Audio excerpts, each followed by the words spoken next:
Yeah. Video number 2, a little shout out to Coach Frank Giammi with the old hitting knob over here. What this is going to teach Peyton is throwing that knob to the ball, making sure we're finishing hard, just like hitting off the tee. Here we go. Good. It's one of the greatest inventions I've ever seen right here. Really teaches the younger kids how to really throw that knob to the ball and finish with the whip and the bat. All right, girl. Break everything. Here we go. Good.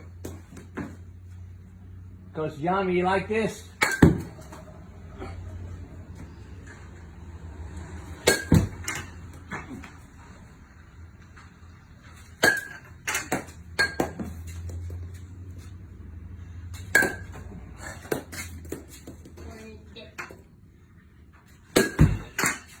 Until next time, see you soon.